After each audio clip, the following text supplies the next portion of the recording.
Okay, I think we can get started. We are a rather small group. I think the fall weather is really nice, at least in the eastern U.S. today, so that may be reducing our attendance. But in any event, I'd like to welcome everybody on behalf of the Marxist Education Project to Adventure Capitalism with Raymond Craib.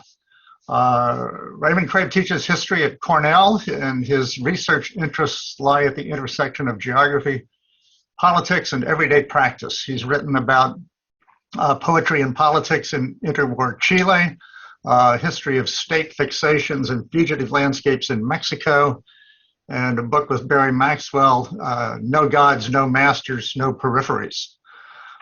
So Raymond will speak for about, I don't know, 25, 30, 40 minutes, as long as really as he needs to give us an introduction to this book, and then we'll have a conversation. So Raymond, take it away. Great, thanks so much. Everybody can hear me okay? Great. Yeah, thanks so much for the invitation, Fred, and really happy to speak a little bit about this book. So this book just came out in July. It's called Adventure Capitalism, a history of libertarian exit from the era of decolonization to the digital age. You can see here on the screen, it's basically a history of wealthy people who have sought to leave their country of citizenship and or residence. And I'm primarily looking at people from the US, the UK, and the UK Commonwealth. And the idea for them is to create their own private country. And it's not just any country that they want to create. They want to create a private country that's run as if it were a corporation or a private business. So the premise here is to essentially try to put into reality the kinds of visions that were propagated by Ayn Rand with her idea of Galt's Gulch, or with Robert Nozick in his Anarchy State Utopia, the sort of ultra minimalist state, or the state that in fact is run entirely through kind of market contractual relationships. Oops, let me see here. Why is this? Do I hit the space bar? Just trying to figure out how to get my PowerPoint to move.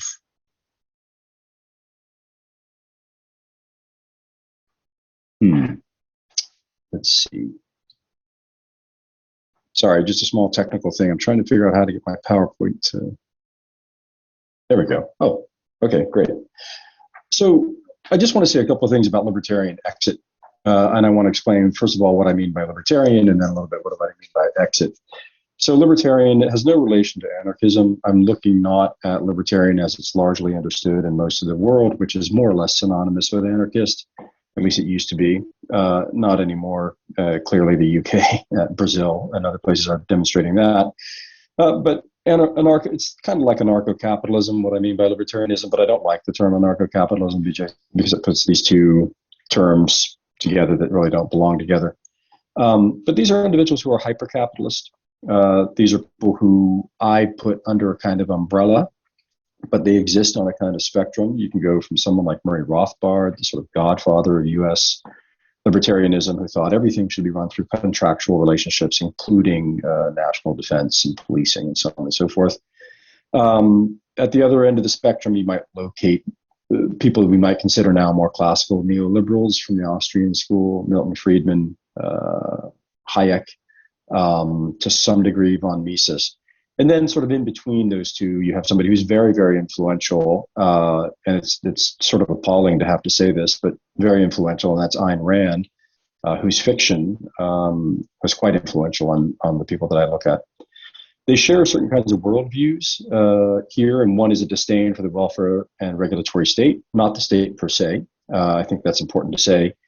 They call it a night watchman state, they call it a minimalist state, they call it an ultra-minimalist state. But the important thing I want to stress here is that by minimalism, what they mean is not the budgetary size of the state or the size of the state apparatus, but actually the range of its functions. So you can imagine a night watchman state for a libertarian might be a state that only protects you from direct violence, fraud, and things like that.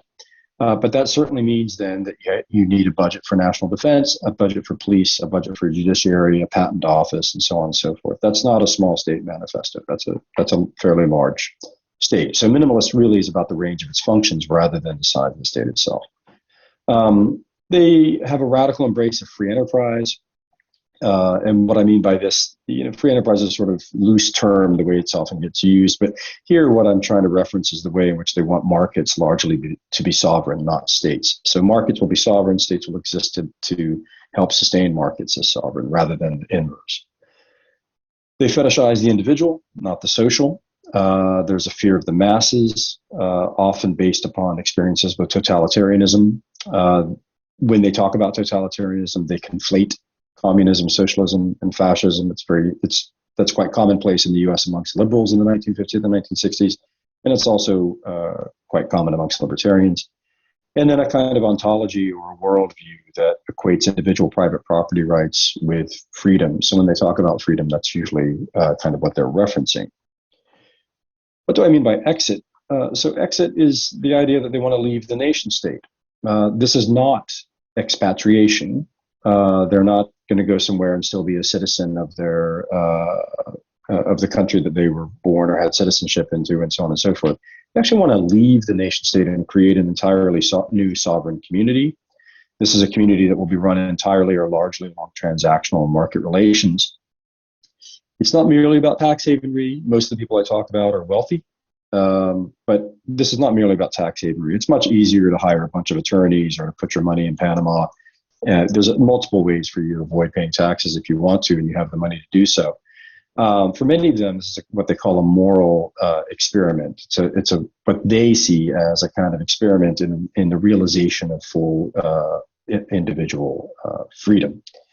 They don't necessarily see being entrepreneurial or the idea of the entrepreneurial and the idea of the moral as mutually exclusive. In fact, they see in some ways that the kind of height of morality is to allow people to be kind of entrepreneurial beings in the marketplace.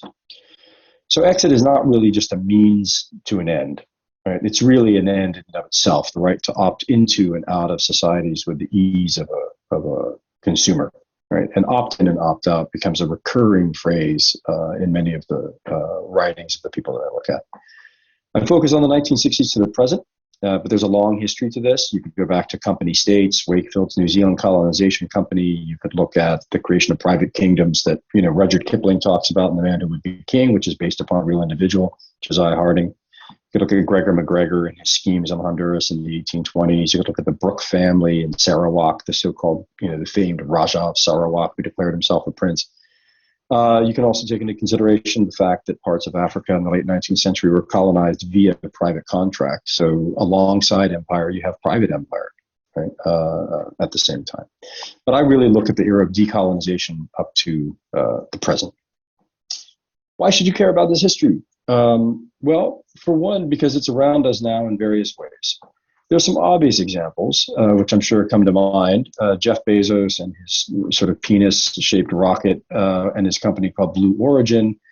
You have Elon Musk talking about Mars colonization. You have Richard Branson, another incredible beneficiary of state largesse with Virgin Airlines, but a self-styled libertarian entrepreneur. All of these are these kind of, the language around these schemes is really private exit, right? It's a form of climate change prepping at some level. It's also a venture capitalist kind of grift. You also have various AI, singularity, the idea that computer intelligence is going to catch up with human intelligence and surpass it, and we're going to reach this point of sort of radical, what's called technological singularity, which will allow you to, in fact, upload your consciousness into a computer mainframe and live a kind of digital, eternal existence, which just sounds appalling to me. I'm not sure I'd want that. But there's these kinds of examples. These are distractions, in my opinion. These are billionaire vanity projects. None of them are coming to fruition anytime soon. Certainly not in my lifetime, probably not in the lifetime of my children. These are, the amount of labor and money it takes to keep one person alive in space for a week, and the amount of labor on the Earth it takes is just extraordinary. So these are really kind of vanity projects at some level for people who are just outrageously wealthy and want to stay in front of the news cycle and raise money and so on and so forth. What concerns me more, and what I write about more, are what I would call mundane and analog projects that are already in process, and sort of combine some of this aspirational science fiction stuff with classical forms of primitive accumulation, dispossession, and the like, right? And are ratcheting up the sort of property paradigms around the globe. I'm going to start at the back of the book. The end of the book is 2 chapters on contemporary projects. I'm going to tell you about these contemporary projects, and I'm going to take you back into the earlier part of the book, into the history, and explain to you why I think the history is important. But I'm going to give you the examples of things that are happening now around us, and what I would call these more mundane. They're still quite radical projects, but what I call a little bit more mundane. Right? I'm just going to try to move this bar down at the bottom of the screen to see if I can do that. Can I do that? Yes, I can. Good. So I'll give you 2 examples here. One is seasteading, and the other one is what's called free private cities. Both of these are linked to Silicon Valley tech libertarian culture. These are exit projects, but these are exit projects that have a kind of Promethean desire to not just leave, but to actually bend reality to one's will. Right? And what I mean by this is that many of the individuals involved in these contemporary tech projects do not simply want to leave the contemporary nation state. They want to then create these new market-driven nation states in such a way that they will actually influence or refract or echo back onto existing nation states and radically change them. And usually that means by reducing regulation, reducing taxation, and so on and so forth, to attract citizens like you would attract consumers, right? This is the kind of premise behind it. So there's a real there's a large ego at work here. One, you might also say a large id as well. But they're inspired perhaps by the more Nietzschean side of Ayn Rand. And what I mean by that is that, there was a side of Ayn Rand that was, she was quite celebratory of some of the most ruthless aspects that we associate with parts of Nietzsche's writing, correctly or incorrectly. And this is sort of a part of her writing that a lot of the tech utopians have really glommed onto. These are futuristic, but like I said, in some ways they're more analog than digital. They're still concerned about territory, and they're still concerned about sovereignty, right? This is not about turning your consciousness into computer code. It's not about going out into the desert and having yourself cryogenically frozen to be reawakened at some point in time when the technology allows you to do so, and your 3rd generation of serfs are there to sort of reawaken you. This is really about territory and sovereignty. So it's got a very sort of classical feel to it in some sense.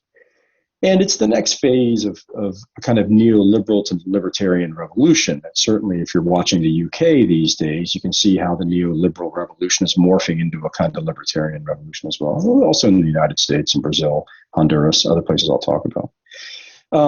So these are projects that are not merely social secession. I mean, the interesting thing is that in the Reagan and Thatcher eras, in the 1980s and the 1990s, and the Clinton era as well, the Blairs, you didn't have to kind of territorially secede to sort of fulfill some of these aspirations. You could really kind of socially secede with the ways in which the kinds of austerity measures that were put into place and the kind of rhetoric and entrepreneurial self that was kind of being generated at the time. So these were things that were perfectly feasible for you to do in the 80s and the 90s. But now people, again, are sort of getting into this realm of socially seceding is not enough. They want to move beyond the private gated community. They want to move beyond the privatization of services and so on and so forth. What they want to do is they do want to now re-experiment with full out kind of territorial secession. You'll see here I've put more J.W. Marriott than Thomas More. I mean, ultimately, these things really are kind of timeshare sovereignty schemes. They're very, the rhetoric is quite elaborate, very glossy, just like the pamphlets that they send out. But when you get down to it, ultimately, you're really getting sort of a Marriott timeshare more than anything else. I think the sci-fi writer who best captures this, I mean, there's a lot of talk about cypherpunk in their work, Neil Stephenson, William Gibson, Some of the famous writers, Cory Doctorow.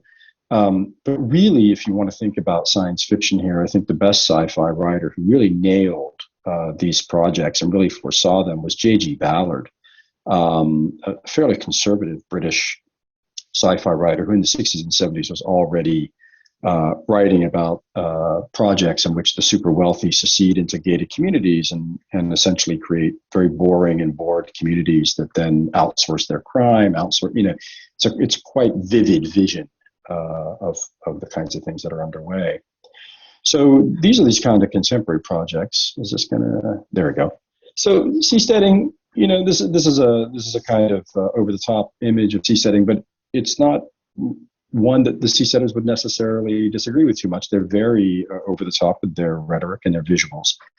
But seasteading started in 2008 with the creation of what was called the Seasteading Institute. It was founded, of all places, you could probably imagine, San Francisco, in a big skyscraper. It was founded, ironically enough, the very same year that the president of Kiribati, which used to be called the Gilbert Islands, which are at the forefront of climate change, sea level rise, erasure, he was in New Zealand speaking about essentially how they were planning to become refugees, climate refugees. So the very same year that he's talking in New Zealand about this, the seasteaders are in San Francisco creating the Seasteading Institute. It was funded by Peter Thiel, the very famous Silicon Valley iconoclast, owns Palantir, which is a surveillance company that surveils all of us and works with the U.S. military. He's also a self-professed libertarian who backs Trump. Again, the kind of convergence of reactionary politics on the political scale and the sort of libertarian sort of social politics and economic politics is quite interesting. And this director of the Seasteading Institute was Patrick Friedman, who's the grandson of Milton Friedman, the famed neoliberal economist, free market fundamentalist, and also the man who was partially responsible for training the Chicago Boys and imposing draconian shock therapy on Chile under the dictator Pinochet. So it's founded in 2008. The idea behind it is to settle these free, private floating platforms on the so-called high seas.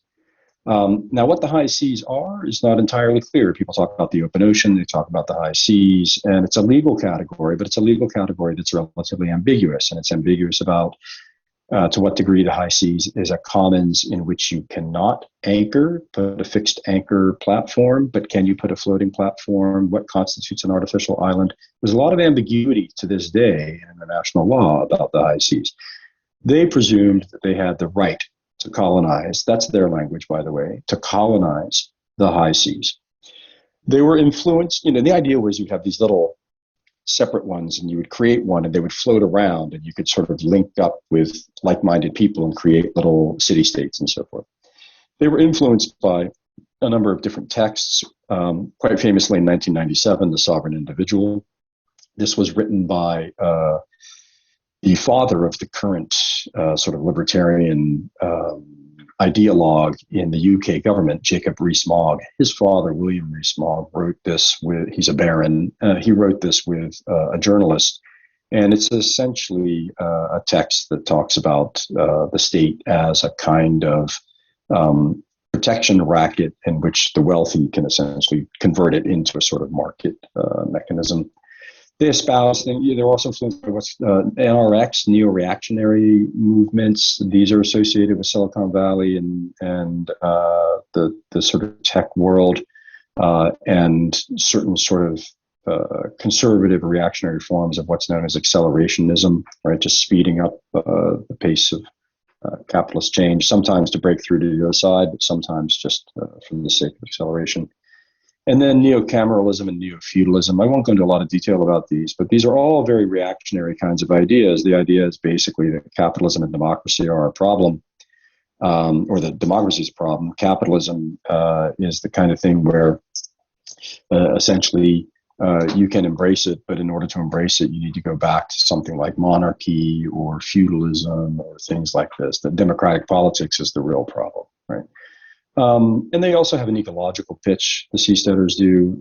They suggest that their technology will allow people who would otherwise be climate refugees to not be climate refugees, that they would be able to stay in Tahiti or Kiribati or other parts of the insular Pacific, the island Pacific. It's not entirely clear how that would work. I met with them in 2017 and chatted with them at a conference. And when I asked them, if you tether a seastead to Kiribati and the sea levels rise and the seastead rise and Kiribati goes under, I mean, at 1.2 or $1.5 million for a single family home, that's a seastead. Who's going to take in climate refugees? And what happens to the platform? Does the platform remain Kiribati? Do they lease it from the seasteaders? Do the seasteaders give it to them in an act of uber generosity? They don't really have any response to that because it's all too far off in the distance. The sort of practicalities of these things are not on their radar. Again, in part because it's a sales pitch. This is what seasteading currently looks like. Not quite what you saw previously, but they continue to struggle away. They had an agreement with Tahiti briefly to explore the possibility of putting a fixed platform seastead in a lagoon off the coast of Tahiti. Many of the people who live in Tahiti, understandably, weren't too pleased with that, and that memorandum of understanding was about to die. But things like this, or little pods and things like this, are popping up off the coast of Panama. And I will give the seasteaders one thing: they are very persistent, and they're around, and they're persistent, and they're ongoing. I'm on their listserv, so I get lots of interesting stuff from them. The other thing I was going to say is free private cities. This is the other project underway that I look at in the book as well in the last chapter. This is back from 2010 in the New York Times, right after a military coup d'etat. So I'll just give you some background here. Charter cities. This is the sort of initial version of free private cities were called charter cities. The idea behind this was generated by a man named Paul Romer. Romer was an economist at Stanford University, briefly chief economist at the World Bank. His tenure there was very short, and now he's an economist at NYU. And he gave a TED Talk. It all begins with a TED Talk sometimes. He gave a TED Talk in which he suggested that traditional forms of international aid and development aid had failed and were not successful, and we had to try something new. And his idea was charter cities. And the idea behind charter cities was that a country would cede a portion of its sovereign territory to an international board, either an international board made up of nation states or of private investors. And that sovereign territory would come under the control of this international board, and they would create essentially a city. And that city would be open. It would be opt-in, opt-out. If you chose to live there, you lived there, but you lived there according to the rules and restrictions and covenants and so on and so forth that were put into place. You had no voting rights. There was no such thing as voting. And of course, this would be, in his eyes, the aspirational or the ideal version of this would have been a kind of nostalgic vision of Hong Kong in the 1950s or 1960s. This was, a lot of this was driven by ideas about competitive governance, making governments more like markets so that they had to compete with one another. You see here, I mentioned a man by the name of Taibo, an economist, Taibo's 1956 Sorting Manifesto, which essentially raised this idea that if all things were given equal, it was classic game theory. If everything was sort of equal and everybody had equal information to the playing field and so on and so forth, people would opt in or opt out to the place that most appealed to their desires and so forth.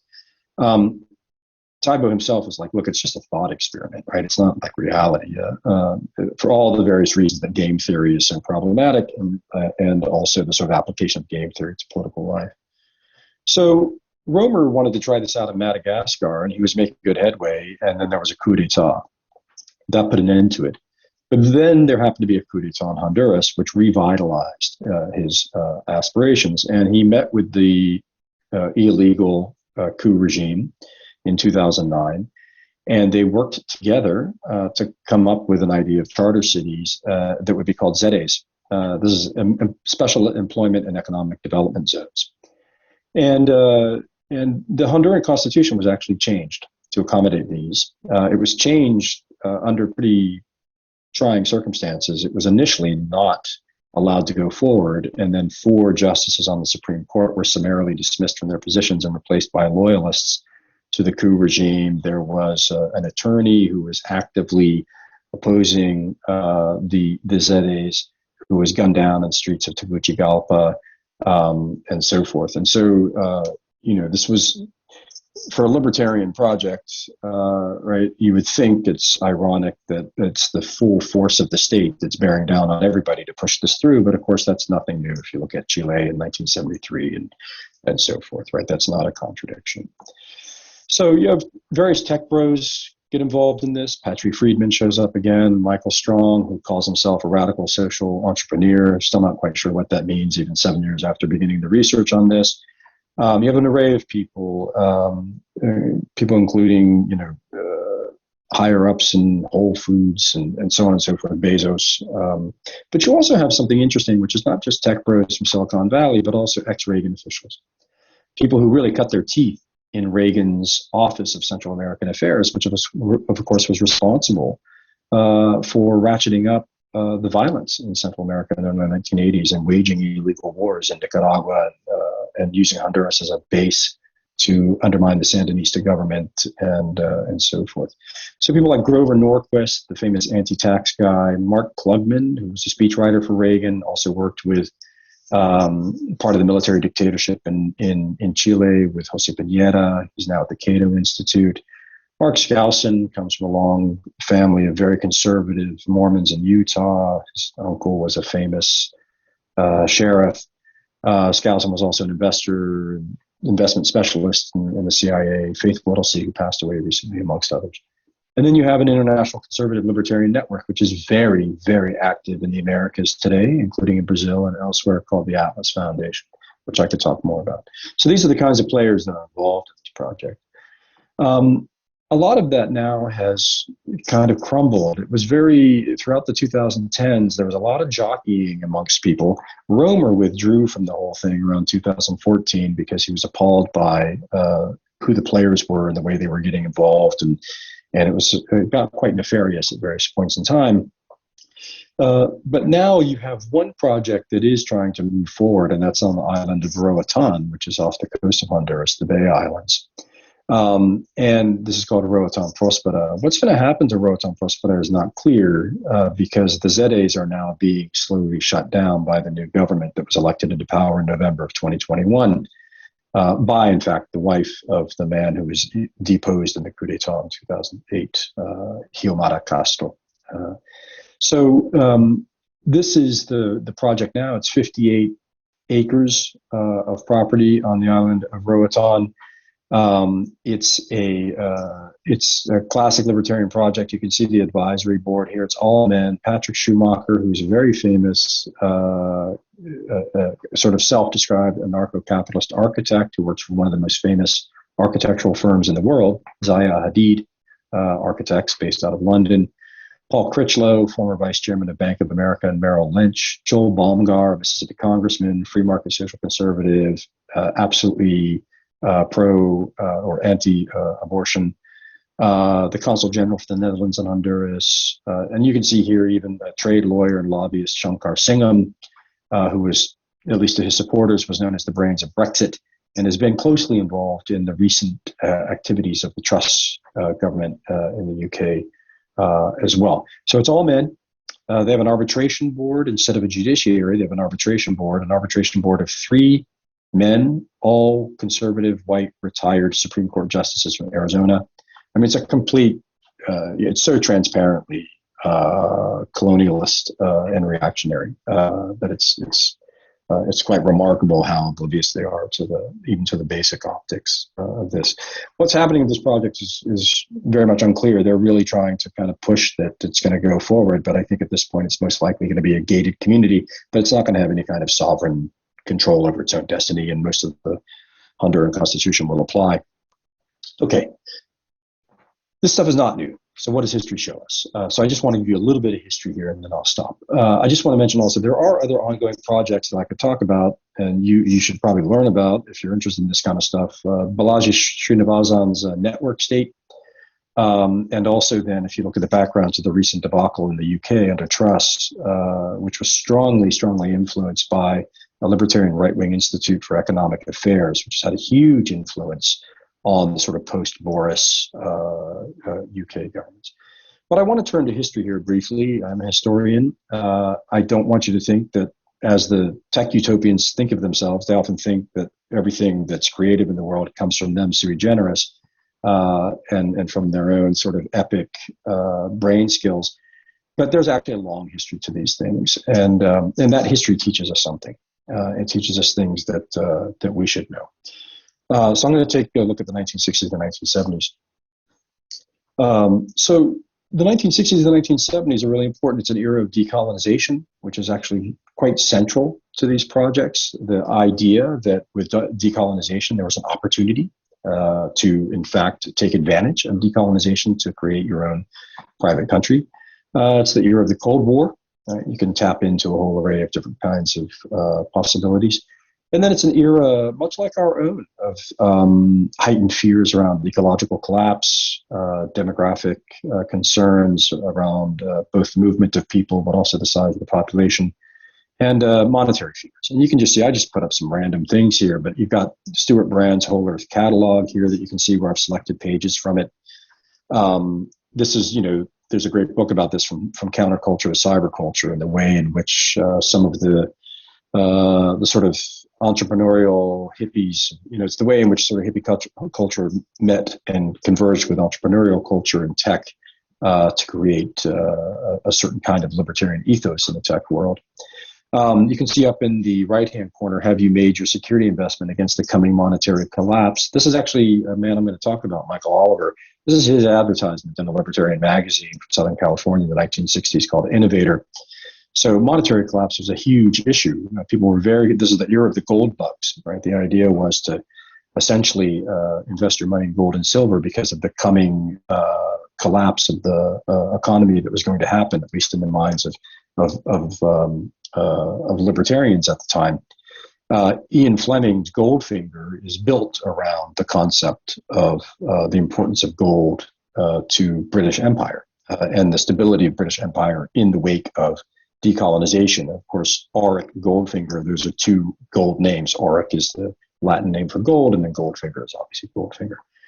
But you also have these demographic concerns. You can see here Paul and Ann Ehrlich's The Population Bomb, which made extraordinarily flamboyant and often offensively hyperbolic claims about demographic collapse and famine and so forth. And then even something like Make Room by Harry Harrison, which was published in the 1960s, and was the basis for Soylent Green, the 1973 Charlton Heston film, which has him play Frank Thorne, a New York City detective who finds out that these capsules of plankton that everybody is surviving on are not made of plankton, but in fact the corpses of other human beings. Right?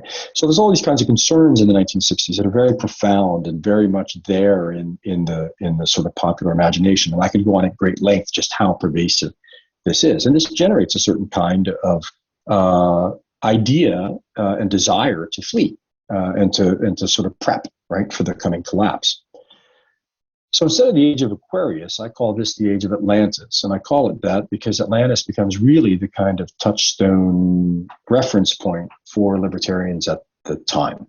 Lester Hemingway, Ernest Hemingway's younger brother, tries to create a little country called Atlantis in the Caribbean. That doesn't go well. A man by the name of Werner Stiefel tries to create a little country called New Atlantis in the Caribbean. That's also going to be a sort of private libertarian country. That doesn't go well. But the most persistent efforts are undertaken by a man named Michael Oliver. And this is someone who I follow quite closely throughout the book.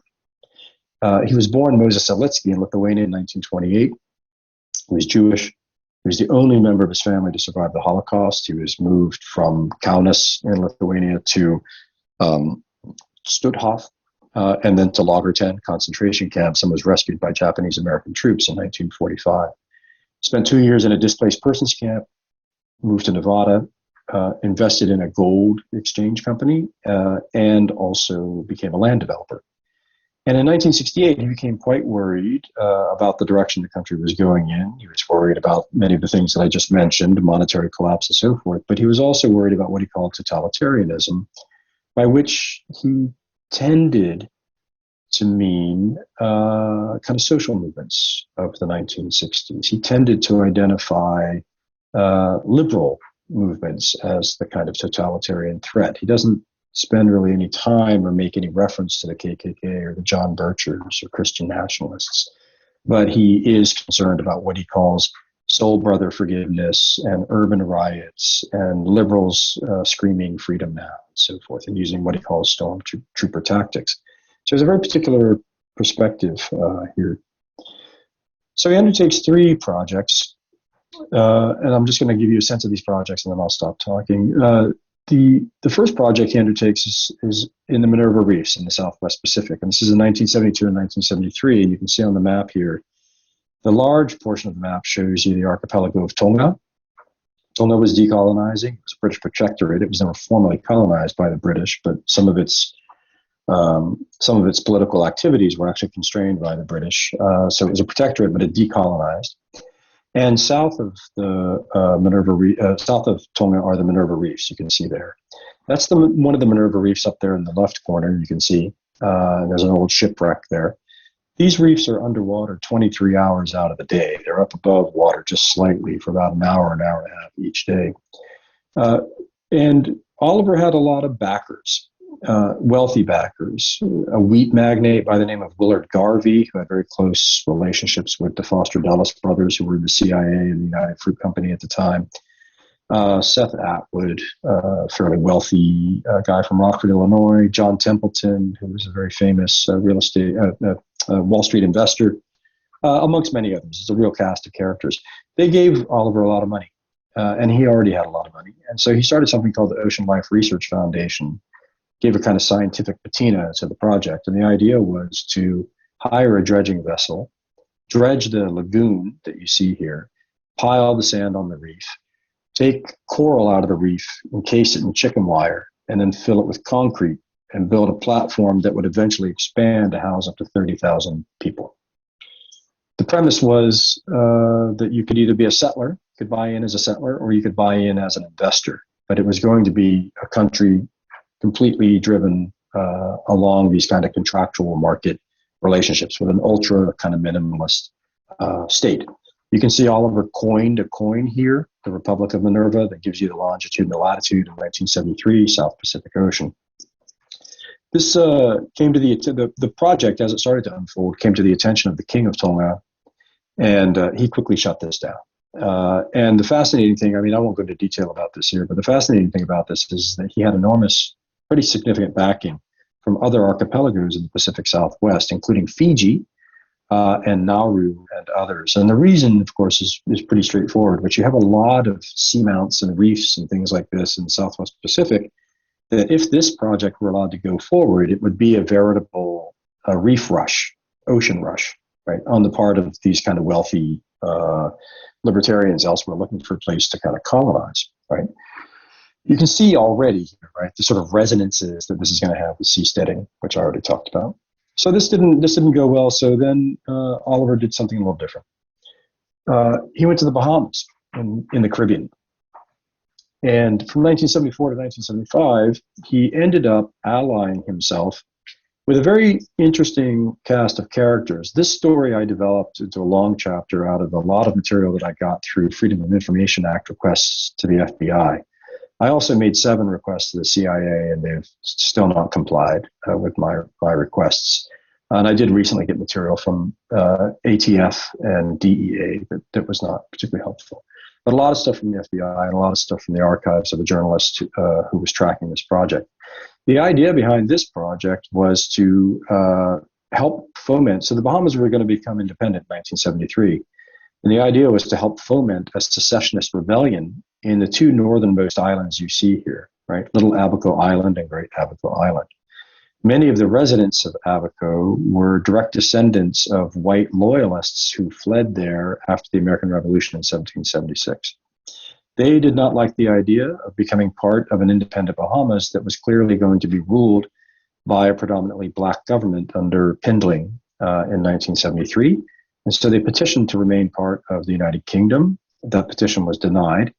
And so there then developed an Abaco independence movement.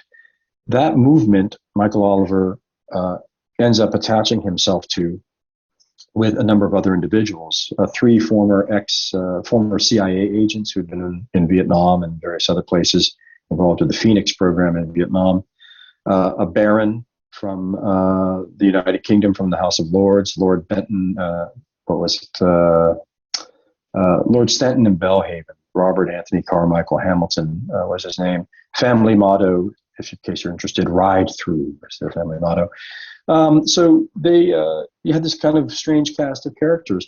The other person involved, who's quite interesting, is the man you see here with the cigar, and that is a man by the name of Mitchell Livingston Werble III.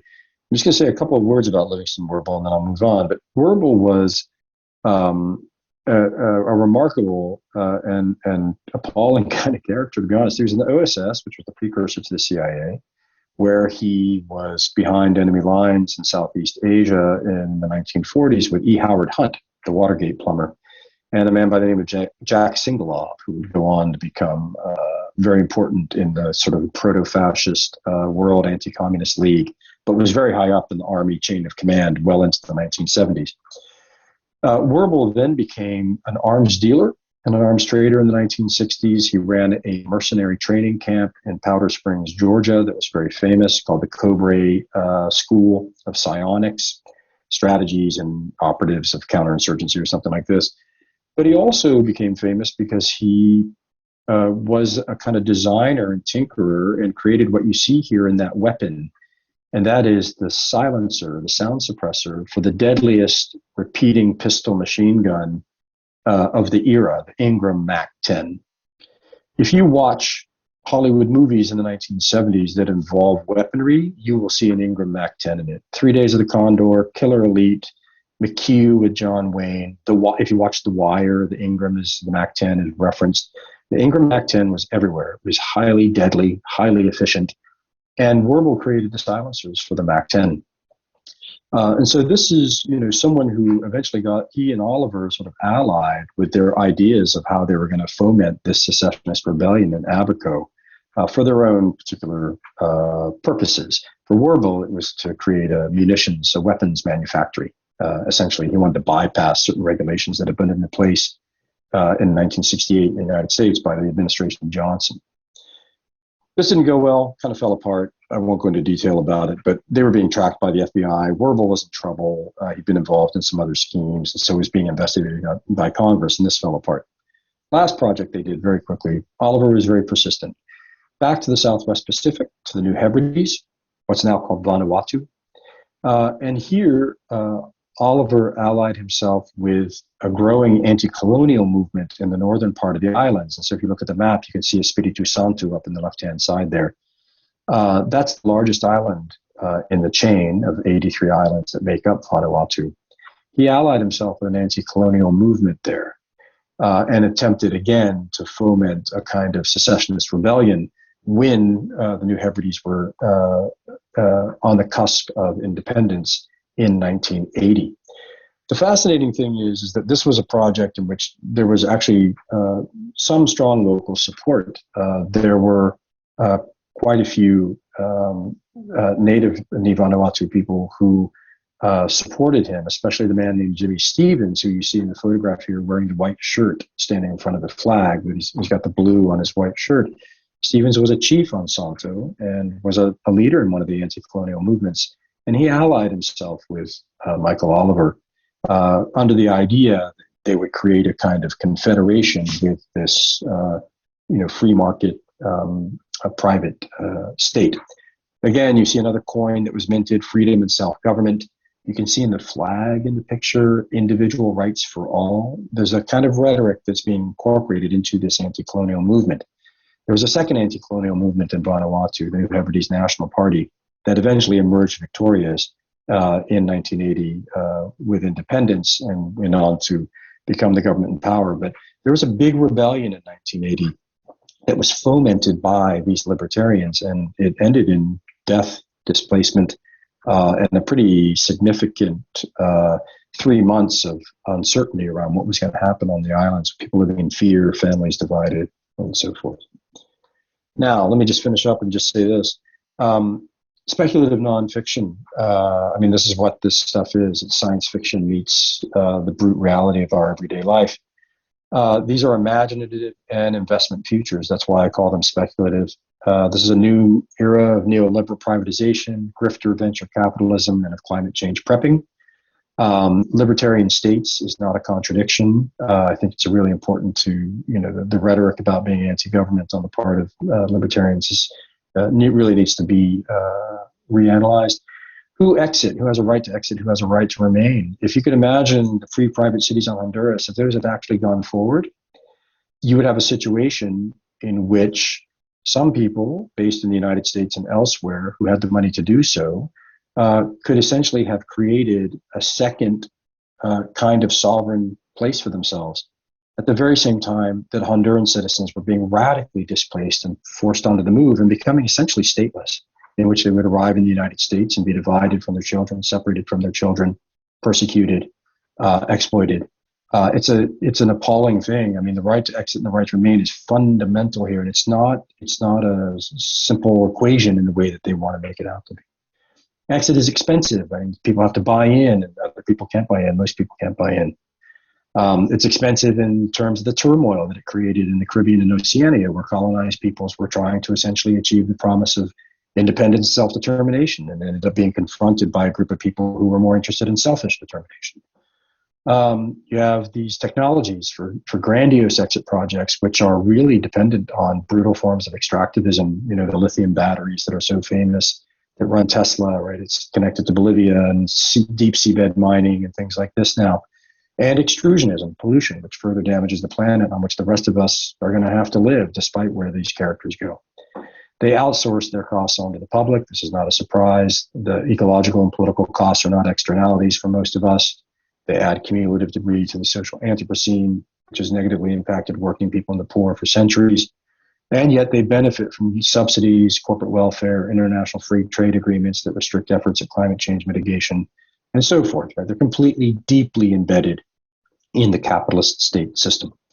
And so the last point is that exit is not a neutral act. Right, and this is Mike Davis's. I think in honor of Mike Davis, who's very ill and in hospice. I think in honor of Mike Davis, I think it's important to recognize what he says. The only realistic scenario in which climate change, for example, is addressed equitably, such that the worst consequences are not borne by the poor and future generations to come, is one in which the wealthy do not have a preferential exit option. And preferential exit essentially is the form of class warfare through other means. Thank you very much for listening. I'm happy to converse, answer questions. I appreciate your patience. Thanks.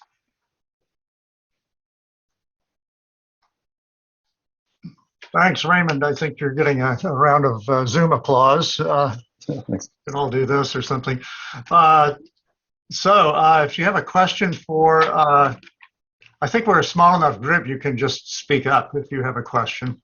We'll make sure it doesn't get out of hand. I see Barbara has her hand up already. So Barbara, you can take the first shot at this.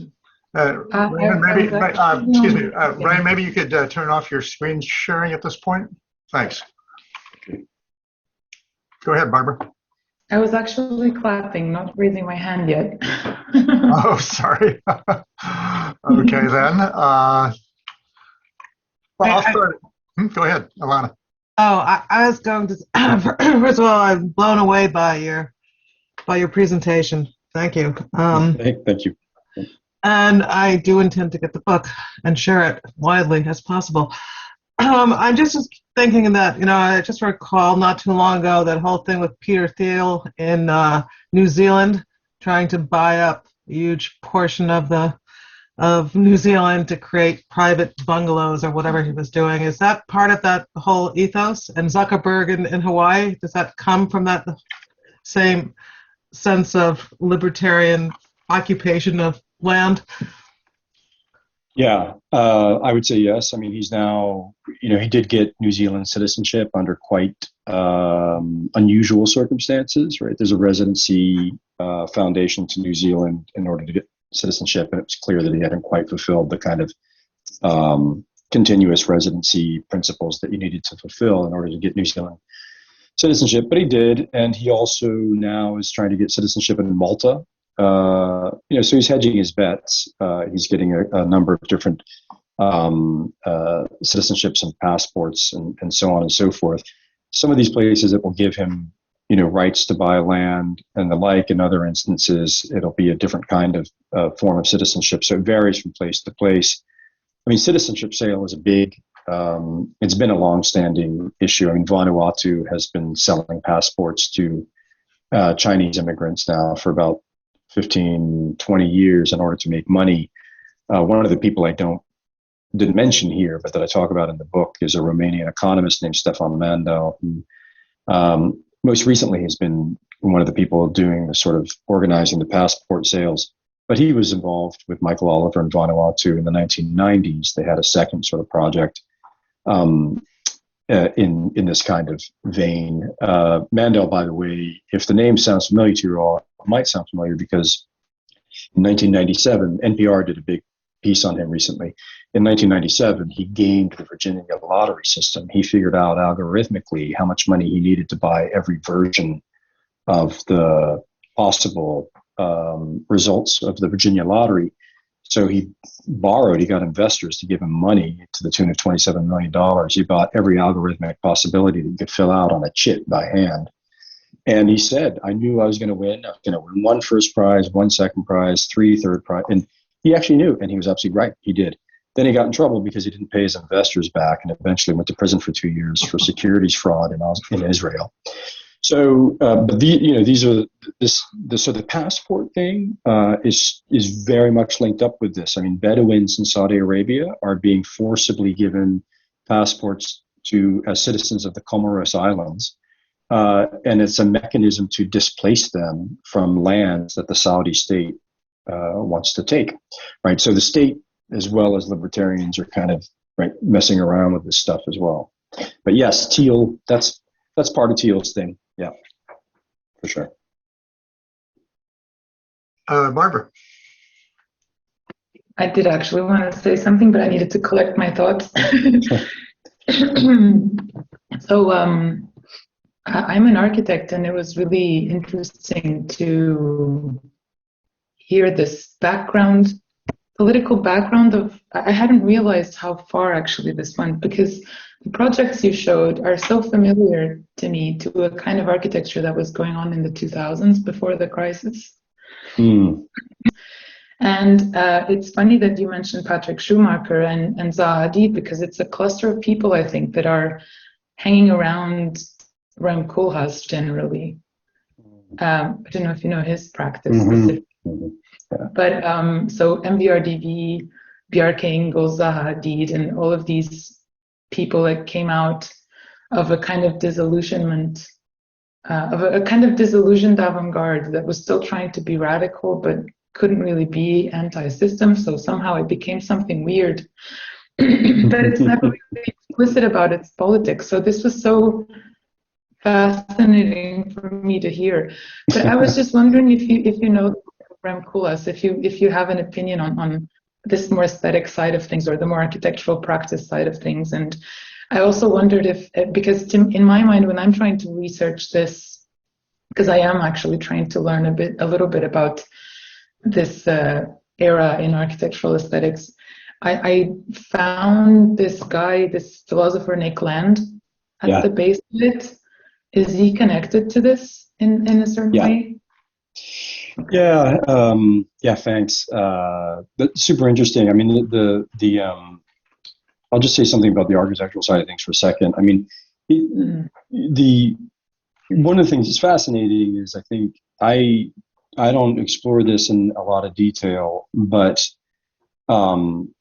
there's a kind of maybe it's a naivete, maybe it's a kind of I'm not sure what it is, but there are firms that based in the Netherlands, architectural firms that have that do social housing right on the water, but then would link up with the Seasteading Institute, right? And this was before the Seasteading Institute articulated. It's now had to sort of change its messaging because it's just taking such a pummeling for being so socially tone deaf, right? And so they've kind of changed their rhetoric a little bit and things like this. But Delta Sync was doing a lot of the initial kind of architectural renderings, the sort of glossy brochures and things like this. And when I looked them up, it's quite fascinating to see that actually they'd done a lot of work on kind of social housing in the Netherlands, stuff that was closer to shore, obviously. But so the architectural side I thought was fascinating in the kind of ways in which there's at some points it seems like there's a little bit of a kind of ideological overlap, and at other points it just seems like they don't meet. I can't remember who it was. I think it was somebody from Delta Sync, an architect, who was talking to. There was a podcast with Technology University Sydney called Starting from Scratch that I participated in, and a number of us were kind of speaking with the interviewer, and we had very different perspectives on seasteading. But the architect was, it was almost as if the kind of social implications of the project were not yet being sort of, ingested or something. Nick Land, so Land, just sort of, I don't know how many of you are familiar with Land, but this is the sort of cyberculture network in the Department of Philosophy in Warwick in the 1990s. And some really interesting people came out of this, including Mark Fisher, who was a really remarkable Marxist critic and wrote a book called Capitalist Realism, and also a big collection of his blogs called K-Punk. And Fisher's really quite amazing. Land was the sort of lead figure in this little institute they had, and a lot of the work he did was kind of associated with what's been called accelerationism. And for some, accelerationism, like I said, it's a sort of on the left. Accelerationism is a kind of recognition that there has to be a kind of accelerating push through capitalist social relations in order, it's to get past a certain kind of nostalgia for a 60s and 70s labor left, right? And that you have to kind of push in some form to reach some kind of, whatever you want to call it, fully, luxury, fully automated communism or whatever. But Land kind of went in this other direction and became much more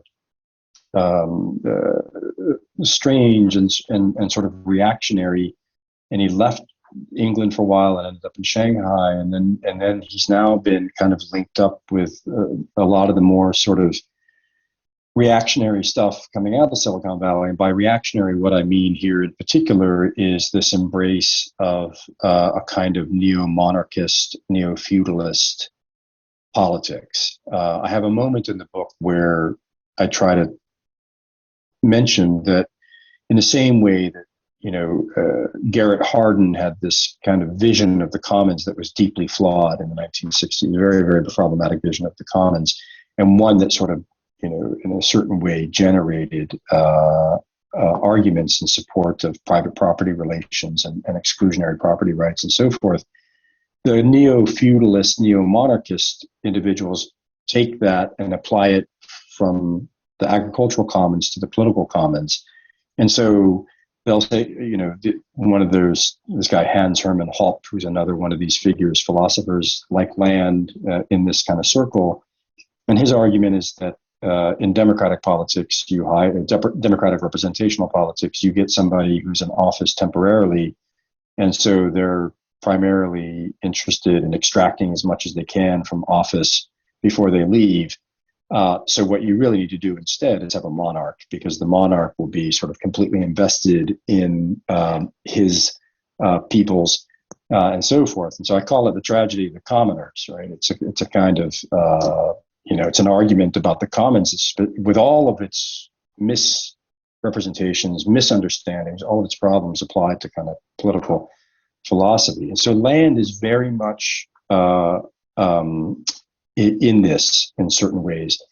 I think the last thing I'll say very quickly is I think the thing that's difficult with Land is he's a pretty intricate and interesting thinker who sometimes sort of escapes easy categorization, which makes him really interesting to read and to think with. And I think, Mark Fisher's stuff, unfortunately, Mark Fisher killed himself a few years ago when he was 47, but his last lectures have just been published as a little book. And, he has these interesting ways of kind of thinking with Land and accelerationist politics that escapes the more reactionary readings of him. But yeah, you're on the right track in terms of like thinking about land, having him come to mind. Yeah, he's totally Curtis Yarvin, right, who goes by the name of Mencius Moldbug, and Urbit, right? They got this thing Urbit now that you can sort of read about stuff. That's all kind of a part of that world. Yeah. Bannon, by the way, Steve Bannon as well.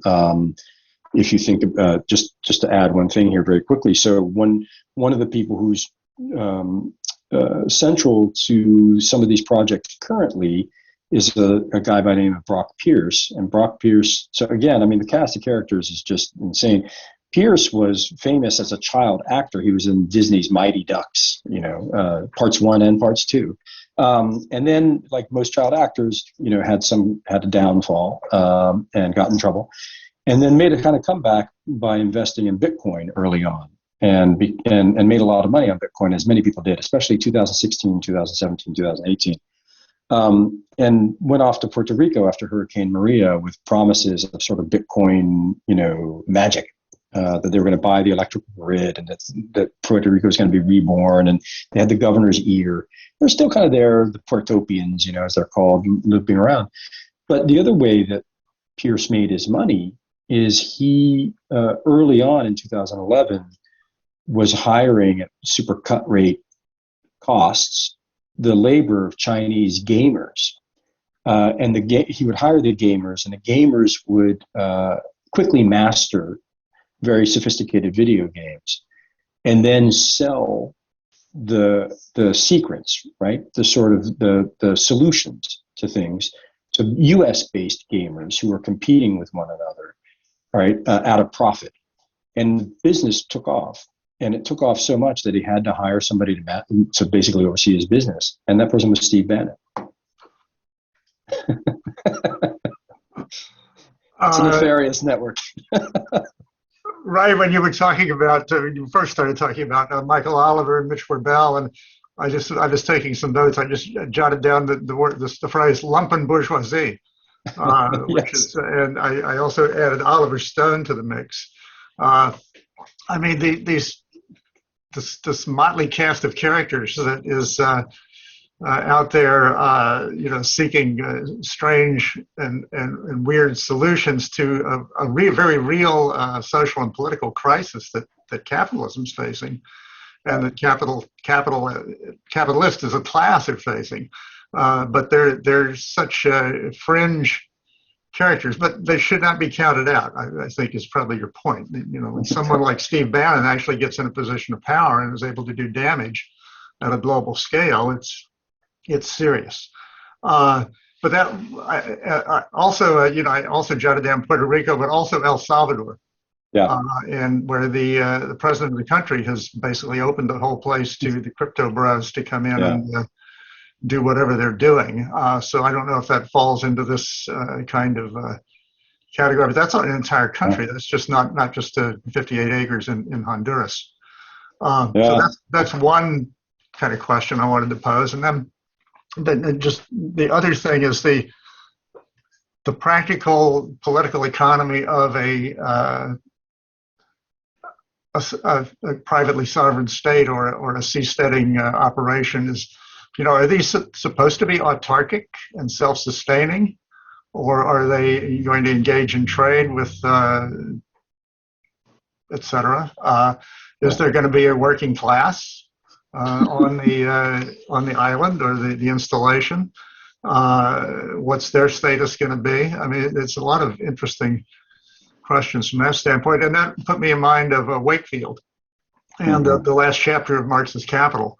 And the notion that if you did set up a settler colony, you needed some way to constrain people to actually remain on the properties of the entrepreneurs and work. If there was free land available, people would disperse into the countryside. You'd never see them again, and they wouldn't perform wage labor. And Marx used that as kind of a paradigmatic case of the need for enclosure and proletarianization. So, and then finally, I just say hurricanes, typhoons. If you're a seasteading operation, what do you do about the weather? Do you put Right. a giant, acrylic dome over your thing, or just Yeah. It's more of a frivolous question, but give you some things to talk about there. It's not frivolous in the sense that when the seasteaders are marketing their projects and trying, all of this is a marketing. It really is. At some level, I don't want to be too dismissive, but at some level, a lot of the people involved in these projects, this is how they make an income now. This is the sort of the lifestyle they've become accustomed to is financed. So Patrick Friedman is inventing a new, venture capitalist utopian scheme every other year to kind of keep the money flowing, right? It's seasteading, then it's Future Cities Incorporated, and then, and then he gets featured in the New York Times when he gets married and can talk about Burning Man. But the seasteaders, when they answer questions, like they do these catechisms, the sort of call and response, like, well, what about this? I know, and they say to themselves, well, I know you're worried about this. You're worried about rogue waves.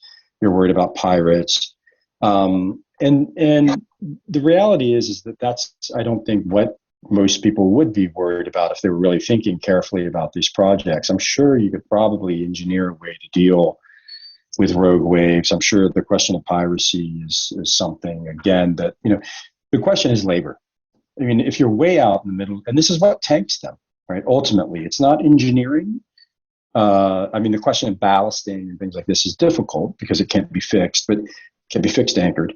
But the real problem they confront is labor costs. And they're very upfront about this. They're all their PDFs. One thing about libertarians, which is nice, is they post all their stuff online. And so their PDFs very clearly articulate this, that they've got to somehow or another rein in their aspirations, and they can't be out on the open ocean or the high seas. The labor costs are just too extraordinary. And so that's the fascinating thing that they don't talk about in their public-facing literature and things like this. They're not meant to be autarkic. And so that's the other thing that they're constantly confronting, which is how are these going to ever be in some form or another either ideologically available to people, in the sense that if you're constantly talking about building these singular things that can kind of float around and attach with one another, then clearly you have to kind of buy into the expense of that ideology. So you're not going to have a kind of working class anywhere. You're not going to have a laboring class anywhere. And then how do you make it affordable? Once you start talking about making it affordable and so forth, you're starting to talk about a different functioning state that surpasses the bounds of how they want to constrain themselves. Mm-hmm. The interesting thing the thing that's fascinating to me in part is that, Jules Verne, who was so prescient about so many things, was also very prescient about this. So he wrote a book it was published in 1895 called The Self-Propelled Island. Mm. And the premise of it is that there's a large floating island off the coast of California populated just by bickering billionaires. And they have a sundown law. They import the workers during the day and they kick them off at night. And the amazing thing is the story begins in San Francisco. I was just like, you could have made up a Verne story to accommodate your own interests better than that story. He wrote it as a geography primer for school kids, right? So the island trolls around the Pacific, and he gives you the longitude and latitude of all the archipelagos and stuff. So these are geography primer books that he often wrote that he turned into adventure stories. But it was called The Self-Propelled Island. But he understood the very same thing, right? That they're going to have labor that's going to be imported, and then they're all going to be shipped off of the island at the end of the day. So these are not, they want to have trade. Yes, they definitely want to have trade. They want to be linked up to what they call the Silicon Valley ecosystem, right? They want access to these places and so forth. El Salvador and Bitcoin. So I didn't talk about cryptocurrency. It's not something I do a lot of work on, but it is central here. The cryptocurrency promise and the kind of mythology around it, combined with the boom that it underwent between 2012 and 2021, it enriched a huge number of people who have this kind of philosophy. So anybody, if you have HBO, there's this show called The Anarchists, this documentary, six episode documentary that's not about anarchists. It's about libertarians of the kind that I'm looking at in Acapulco. And starting in 2016, they started this annual conference called Anarchapulco. And it's essentially, I mean, to tell you how bad things get, I mean, the show begins with book burning on the beach. And I mean, if it starts with book burning, it's going to end bad. And, it does end quite bad. But this was this moment in which people who had invested in Bitcoin, it just was skyrocketing by 2017, and they had an enormous amount of disposable income. You've got the Portopians who end up in Puerto Rico, but you also then have libertarians themselves creating, I don't want to call them digital currencies. They're not exactly digital currencies. They're cryptocurrencies. So they're doing initial coin offerings. They're doing ICOs at these various events like Anarchapulco. But then they're also trying to create little crypto islands. And so Vanuatu is again a place where this has come back. There's an island in Vanuatu that someone got lease rights to, right? You're not allowed to own the land outright. You have to lease it. And he got lease rights, and he wanted to turn it into what he calls Satoshi Island. And Satoshi is the name of the mythological founder of Bitcoin. And he wanted to call it Satoshi Island, and they've been marketing it and selling it as citizenship to this place called Satoshi Island, where it's a kind of libertarian paradise. It's all a misrepresentation, because you still have to have a passport to get into Vanuatu. If you want to be resident on that island, you have to fulfill certain obligations under Vanuatu law. It's not citizenship, and also you buy it through an NFT, a non-fungible token, which is another sort of digital grift in certain ways, Ponzi scheme. And so there's a lot of these, right? And El Salvador, of course, the president in El Salvador, I mean, it was a huge mistake to do this in the first place, but he bought in at precisely the wrong time, right? I mean, the Bitcoin plummeted. And so, but he's got, Central America has been, if it's not an island that people are experimenting on, it's in Central America. I mean, it's a laboratory for this kind of stuff. And it's a laboratory because of US influence there, and because of the domestic elite class, the domestic aristocracy in Honduras, El Salvador, and Guatemala is so profoundly established and powerful. Yeah. I think I hit your range of questions. I mean, the lumpen bourgeoisie. Yes. I mean, last thing on that point, I'll just say very quickly while I'm thinking of it, is they are fringe. For me, what is central in the book is that if you look online, you'll find writing about a lot of these people. But what you won't find is writing about the people of Vanuatu, or the people of the Bahamas, right, or the people of Tonga, and why a place like the Minerva Reef was so profoundly important to the people of Tonga, right? They had Tongans were buried on that reef after a shipwreck in 1962. It was a place of poetry, of mourning, of meaning. And so, even though these characters in some ways are sort of fringe and a little bit wacky, their impact on these places that we kind of write out of world history or don't pay much attention to was profound. And so I really wanted to deeply look at the social histories of these places. I wanted to understand Abaco. I wanted to understand the Bahamas and Pindling's government, and black radical politics in Vanuatu, and so that was it's a kind of I try to sort of sneak in right social histories of places that people otherwise might not read about. Yeah. Okay.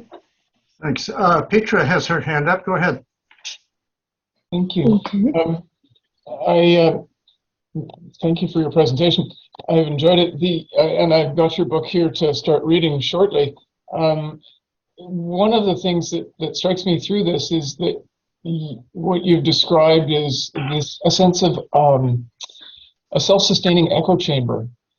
in looking at it over 60 years, have you seen, you see a flow from some of them that fail and that go on and they come again? We're obviously at a point where one or two of the worst players are actually buying an echo chamber that's quite popular with Twitter and Musk and Thiel, as they were partners in PayPal and whatnot. So some of these things where the communication aspect of the internet creates an echo chamber in the way it's used in many ways. Do you see echoes of history that will indicate some sort of resolution of some of these? Because as you point out, they aren't practical in the sense that they leave labor behind. They don't identify the actual practical way of how you're going to do it. Or as Rushkoff says recently in his Survival of the Richest, how do we keep the guards on our side? Well, start by being nice to them now, but that's not there, right? Anyway, so I'm just wondering if in your review of this, with your experience of the waves of this, do you see a pattern in how it resolves? Or some of them have? Yeah, it's a good question. I mean, I think one of the things that was interesting to me was that over time I started to see real distinctions between some of the projects of the 1960s and 70s that I look at and the contemporary projects. And it wasn't just the kind of tech influence. It was also as much as I profoundly disagree with the political positions of Michael Oliver and the projects that he was involved in, I can, understand them. I think I can understand him to some degree. I mean, the only person in his family to survive the Holocaust, he was a teenager, 2 years in a displaced persons camp. I mean, this awareness of how fast the world can turn, right? I mean, and how violently it can turn. And so here's a man who essentially is, worried about totalitarianism, is fearful, and wants to find, right, an escape mechanism, right, in some form. And it happens to be, that the escape mechanism is inspired through his reading of some pretty bad fiction and philosophy on the part of Rand. But that I can kind of see. The contemporary ones strike me as, and I try to kind of think about this because I don't just want to be dismissive, but it strikes me as so unbelievably arrogant and so profoundly. That's why I was saying that Promethean Nietzschean side to things. It's almost sterner. The sort of ego and I and so I think there's a kind of distinction between these contemporary projects and these earlier projects that I think is worth considering. Rushkoff's right. I mean, I think he has the line about, right, if you want to have to keep the guard on your side, make sure you pay for the bar mitzvah and, keep them, keep your guards happy and so forth. I mean, that's the prepper world, and I don't actually go into the prepper world in the same way. And so, Rushkoff kind of is thinking about these kind of prepper communities as well. But the stuff that I look at, to my mind, it's a constant. The idea behind it is, so it has this large aspirational world that is appealing to people in a world of sort of sci-fi, dislocation, rapid technological change, climate catastrophe. And so it's got a certain kind of appeal, and it's got a certain kind of I don't want to call it sexiness, but it's this is why the libertarians and anarcho-pulco don't call themselves libertarians, but they call themselves anarchists. It's a marketing ploy. It sounds cooler to young people to call yourself the anarchists than the libertarians. Then they're just going to think of Rand Paul and Congress. So they have this marketing thing. And I think what happens, though, is that in the process, Thiel and Musk and some of the people that are just under them find other fissures that they can exploit. And that's the thing that troubles me, right? That's the kind of reason that I want to draw attention to these things is that in the process of these big highfalutin ideas, they're probing other cracks in sort of systems of sovereignty, systems of exploitation, systems of accumulation. And that's what they're doing. I mean, the seasteaders are upfront about this. The seasteader, Friedman says, Patrick Friedman said at one point, we don't know if any of these things are going to come to pass, but at least in the process of trying to explore them, lots of other possibilities might emerge. And I think that's the key thing. And those other possibilities are, again, these more mundane, analog avenues, right? So you can even think of things like semi-autonomous gated communities in Guatemala City, right? I mean, these are now, right? There's now ideas about, the governor of Nevada, who's a Democrat, last year or 2 years ago, was talking about innovation zones, in which if you have 78 acres of land or more, and you're connected to one of 11 different industries in tech, so Bitcoin, blockchain, so on and so forth, AI, you could actually operate as a kind of independent entity, right? You wouldn't be excluded from certain kinds of things, but you could operate, semi-independently in the state of Nevada if you came there and invested. So that's what's that? Like a casino operates independently of the law today. Oops, yeah. Like a casino, or you can think of some of the like there's that famous community, I can't remember what it's called, outside of Atlanta, right? So it starts with these kinds of common interest developments, right, and then scales out, including the contracting of municipal services, which is a leech on the public coffer, to be honest. That kind of stuff. And so So I appreciate the question. I mean, but I think that's the ultimate, the real thing that we have to worry about. Marion, you're up. Yeah, I think that what you just said sort of answers my first question. And let me say, first of all, that clearly everybody here knows more about all this stuff than I do. I'd practically never heard of any of it. That's why I signed in, But I was wondering how much of a threat you think this is, these realities. But the second part of the question is, I read an article recently, I think in the Times someplace, about the fact that there's this move in a lot of Republican states, if they take over Congress or something, that they could call a constitutional convention, and that based on Article 5 of the Constitution, that would amend the Constitution to forbid government oversight of all kinds and regulations and stuff. It would be entirely up to the states, and there'd be no government control, federal control anymore, no big programs, blah, blah, blah. And I'm just wondering the extent to which you think these neoliberal, libertarian developments are sort of a reflection of wider attitudes in the culture that would be coming to something like this constitutional convention. Yeah. So I guess it's always in the interest of an author to suggest that their subjects are clear and present immediate dangers. But I do feel that way. I mean, I think it connects to the previous question that I answered. Is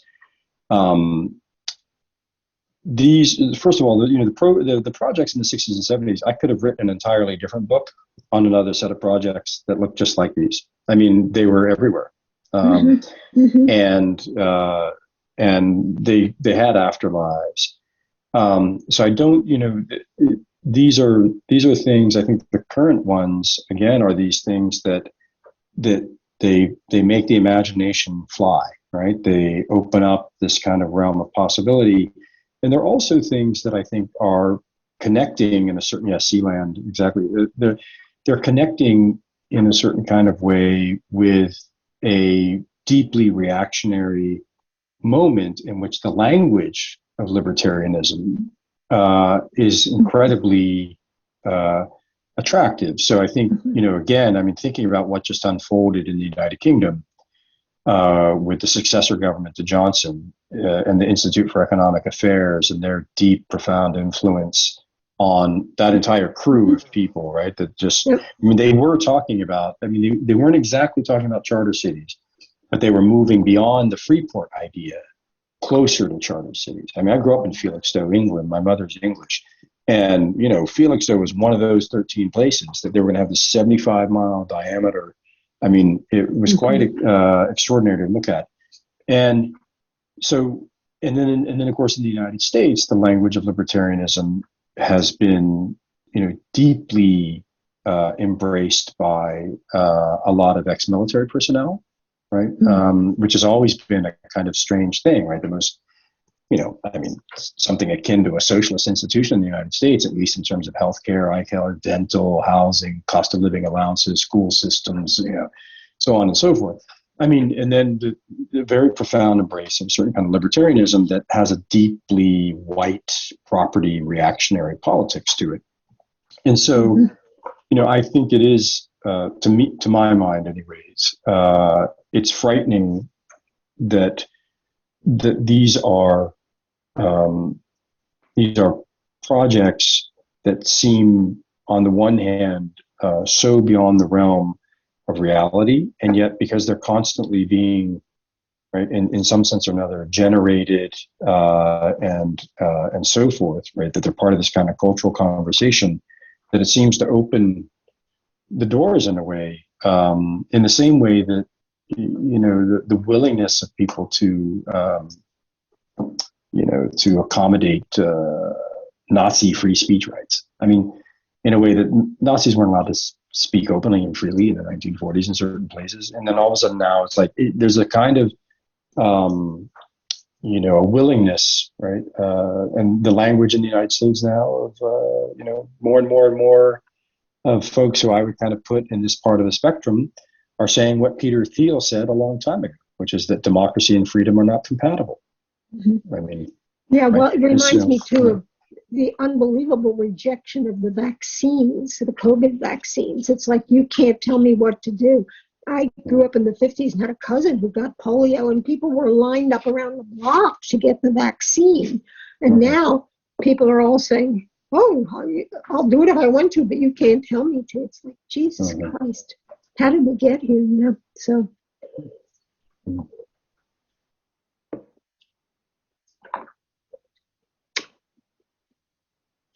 Okay, we've been around the group once. Ariana, just checking in. If you would like to contribute or comment or ask a question, you're welcome to at this point. But don't let me put you on the spot. You can just remain. Yeah. Okay. Yes. I'm Yeah, sorry. I really enjoyed.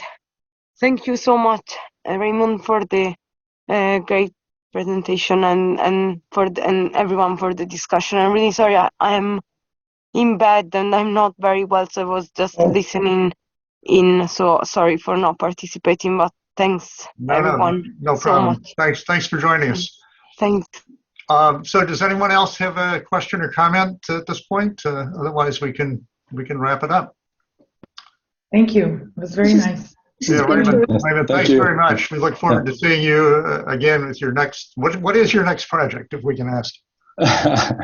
You know, the interesting thing, it's a good question because, you know, with the pandemic, so I've always had another, you know, project in the works, and but currently, I mean, my book project is totally delayed because I wasn't able to travel and get to archives and so forth. And so, anyways, I have a couple of side things, but the book I'm trying to write has to do with going back to my work in Chile with a group of Chilean radicals in the late 1920s and early 1930s.